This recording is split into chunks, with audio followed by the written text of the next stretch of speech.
The defendant didn't shoot Trayvon Martin because he had to. He shot him because he wanted to. Members of the jury, have you reached a verdict? We, the jury, find George Zimmerman not guilty. So I'm not here this afternoon as a Republican, nor as a Democrat. Not as a Mason, nor as an elf. Tell us what you're here for. Not as a Protestant, nor a Catholic. Not as a Christian, nor a Jew. Not as a Baptist, nor a Methodist. In fact, not even as an American. Because if I was an American, the problem that confronts our people today wouldn't even exist. So I have to stand here today as what I was when I was born, a black man.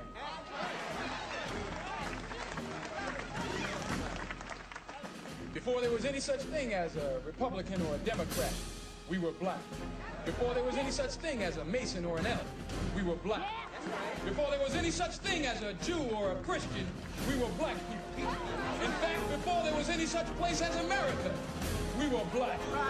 And after America has long passed from the scene, there will still be black people. I'm going to tell you like it really is. Every election year, these politicians are sent up here to pacify. They're sent here and set up here by the white man. This is what they do. They send drugs in Harlem down here to pacify us. They send alcohol down here to pacify us. They send prostitution down here to pacify us. Why, you can't even get drugs in Harlem without the white man's permission. You can't get prostitution in Harlem without the white man's permission. You can't get gambling in Harlem without the white man's permission.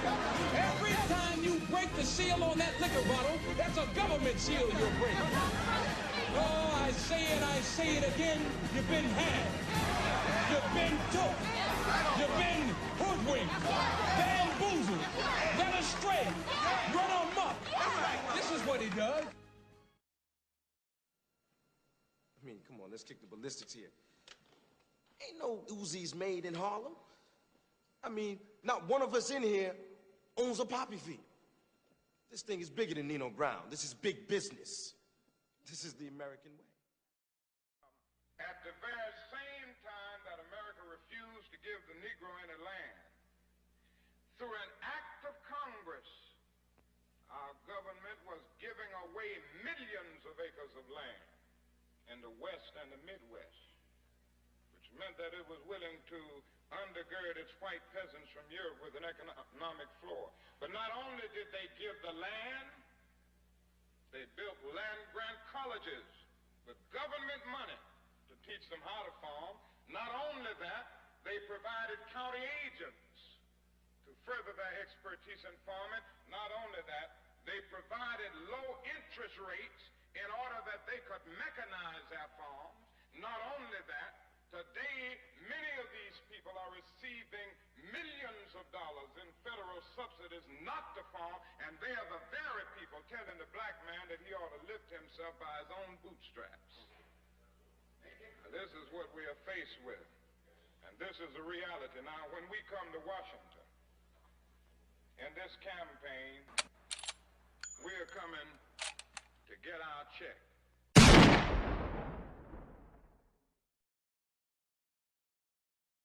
Many scholars believe it was one of the most important pieces of legislation in the history of our country, the Morrill Land Grant Act of 1862. Named for Vermont Congressman Justin Morrill and signed by President Abraham Lincoln, the act gave federal lands to the states, which in turn sold that land to establish universities that shared knowledge with the public. And without it, well, we wouldn't have the dramatic advances that we've seen over the last 150 years in areas like agriculture and engineering. In 1863, Penn State became one of the nation's first and Pennsylvania's only land-grant institution. The Morrill Act gave Penn State a three-part mission: teaching, research, and service. What it did is it made higher education available and relevant for the children of the working class of the Commonwealth in every state across the country. It made an opportunity for people to transition their lives through education, and it also provided research to help improve the lives of the individuals across the country. They might make up to $500,000. on an annual basis. There's a reason California is experiencing such a marijuana boom. First of all, state law. They actually allow you to grow marijuana for medicinal purposes here in this part of the country. Secondly, there's been an increase in border security as a result of 9/11. So that's meant fewer foreign sources of marijuana coming into the country. And the result? Ever-increasing demand for Mendocino's finest. While California's state law... Look around you, man. They own this shit. They own this couch you sitting on, them shoes you got on your feet, this building, this school, this country, you. We're behind enemy lines, dawg. One beat down will never compare to 439 years of captivity. Never. You don't know shit. Freshman. Can't afford to be afraid of our own people anymore, man. Would you two knuckleheads come on?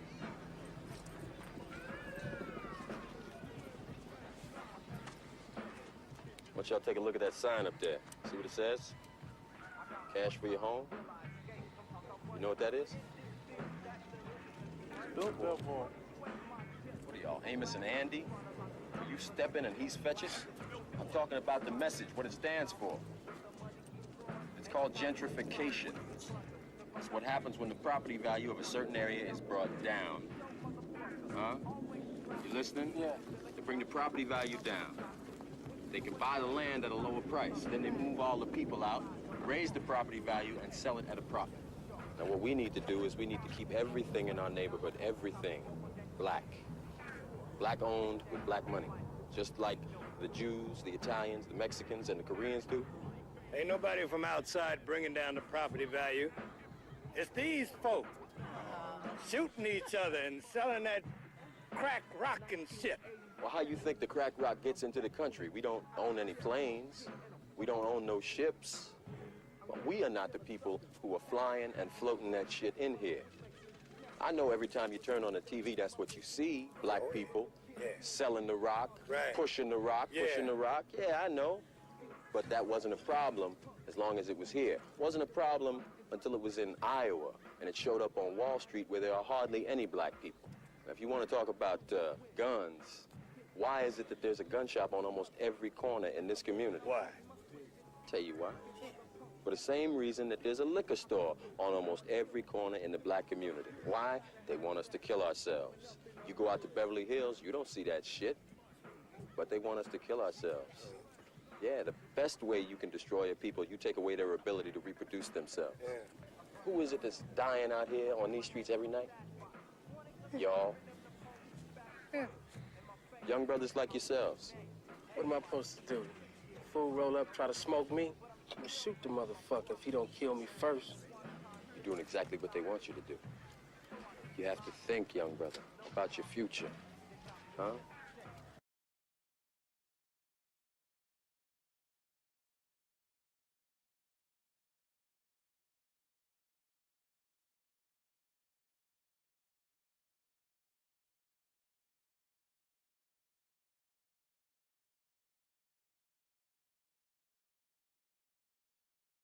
The itis. You know, Robert, I own a little health food spot near Meadowlark Park. Great location, but the food tastes like hot armpit on wheat bread. I've been thinking about making a change. You interested? My own restaurant. Mm-hmm. That's a great idea, Robert. I'm telling you, Robert, this is the best location in Woodcrest. I own all the businesses on this block. Everything except Meadowlark Memorial Park. I've been trying to buy that park for years, but the state is trying to butt-fuck me on the price. But we'll see who butt-fucks Kiko, who. take an order. That's easier. 17 pigs, 75 pounds of butter, 1.5 tons of grease. Sound like a good start? Mm-hmm. I need to be thinking urban, more Negro. The black thing. That's what's happening now with the kids. Everyone, listen up. I'd like to introduce you to my new partner, Robert Freeman. We're going to be opening a soul food restaurant together. Okay, so you are all fired. Everyone else, I hate your kind. Never come back. Congratulations, Robert. This is gonna be great.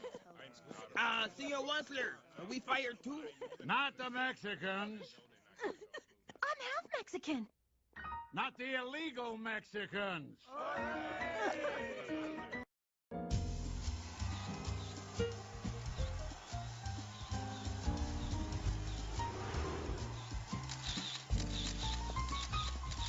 Now look at y'all. Just pretty as a couple can be. How many in your party? Just us.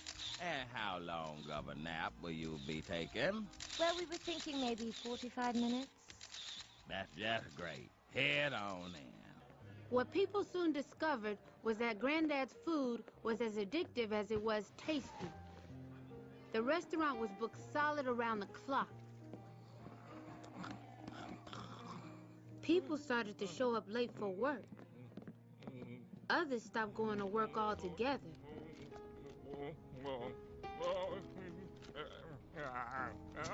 Jobs were lost. The itis addicts who couldn't afford the beds moved into Meadowlark Park. Without jobs, they turned to crime to feed their habit. A month after the itis opened, Meadowlark Park had its first mugging. No! No! Stop! Stop! Hello? 911? I've been mugged! It took 3 hours for the police to arrive. This was officially a bad neighborhood. Straight out of the oven, made with nothing but loving. Collard greens, cornbread, tater salad, but if it ain't homemade, the dish is invalid. My uncle came through with the meal, a truckload of trout, fish fry on wheels. Enough chicken, enough drink, enough brew. If you want it, if not, we got that kid stuff too.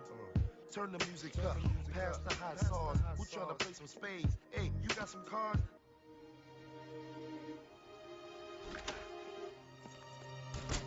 Hey, Granddaddy, it's me, Janet. We met on opening night. Damn! What happened to you? Look, I was just wondering if I could get a quick Luther burger. Hey, come on, get off me! Please. Oh, you woman? Just one. Hey, get off my leg! You got one in that bag, don't you?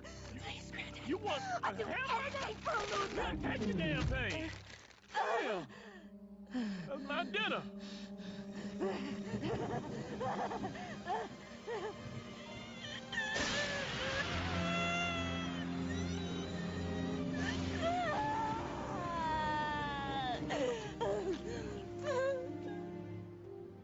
Don't worry about last night. We'll get you some security.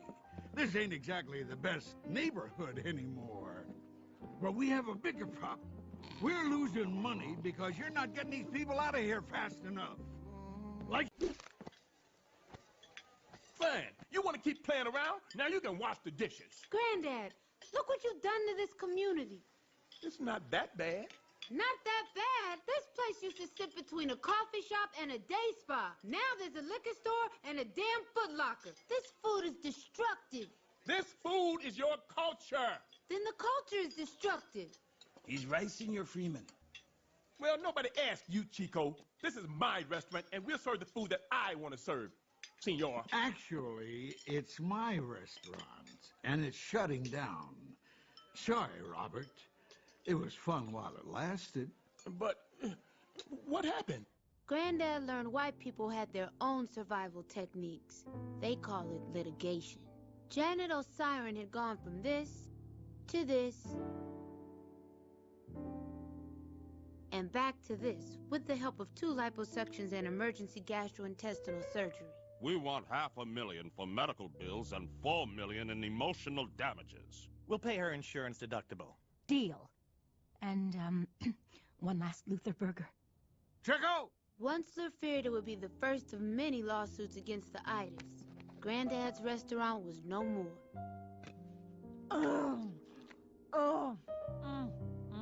This isn't fair. The people like this restaurant, and they like me. I never wanted to hurt anybody. Are you okay? I think she's having a heart attack. I believe our business is done. Have a nice day. Call me later, Robert.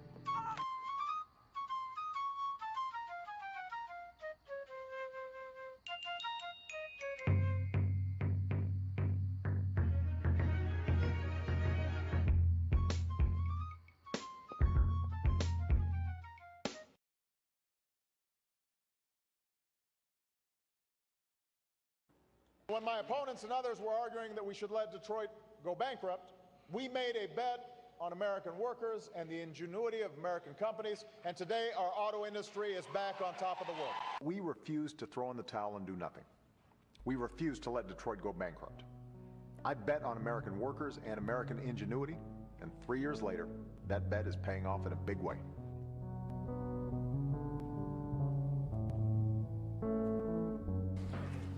Why don't y'all take a look at that sign up there? See what it says?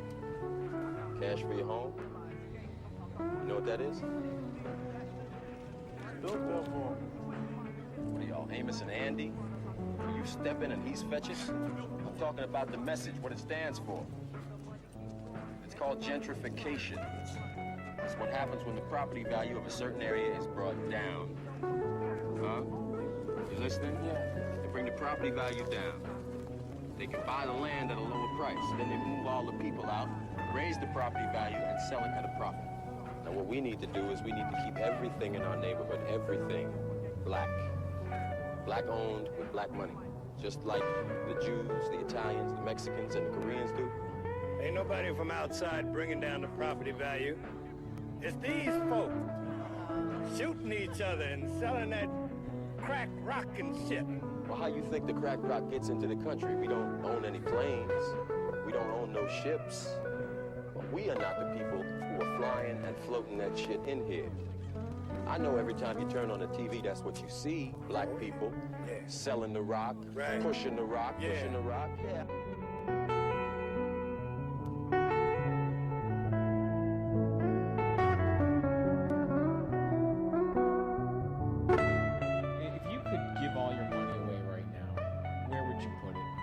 I think that 5-10 years from now, the cover of Forbes magazine, the city is going to be the story. I think Detroit will be one of the big stories of this country.